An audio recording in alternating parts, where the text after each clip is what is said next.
Ang mga payo mo'y umakay sa akin.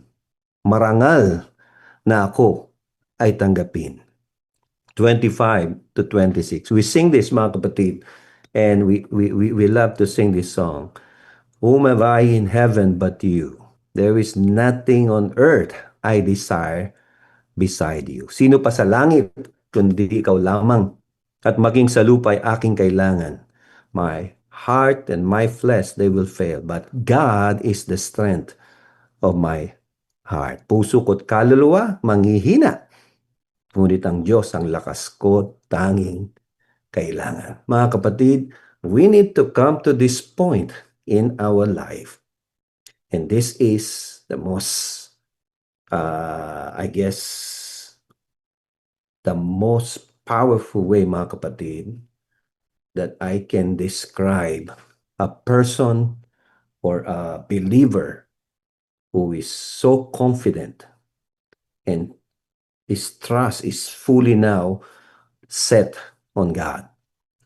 See, kung kaya po nating sabihin ang mga salitang ito, we are in a solid rock foundation. What he said is this: nothing on earth I desire beside you. Wala na akong ibang inaasam, ninanais, maliban sa iyo lamang. Dahil hindi ka umiling para sa iyong sarilang mahabang buhay, kayamanan o kamatayan na may kaaway, kundi niling may karunungan, kumilala ng mabuti sa masama. Ibibigay ko sa iyo ang hinihiling mo. Bibigyan kita ng karunungan na walang kapantay, maging sa mga nauna sumusunod.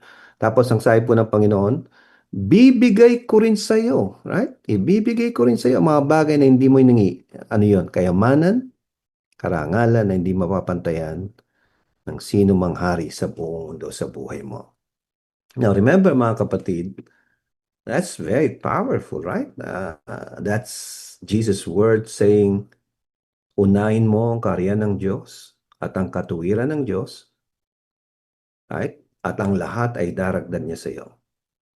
Ang sabi po ng Panginoon kay Solomon, hindi niya hiningi ang kayamanan, hindi niya hiningi ang karangyaan, pero God provided that for him.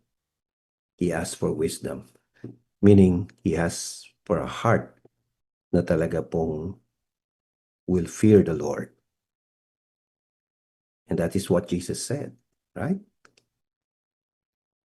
And that shows us, mga kapatid, na God can give more than we can imagine, beyond our imagination. But, like Psalm 73, katulad po ni Asaph, na minsan, tayo po, right, ay, ano po nangyayari?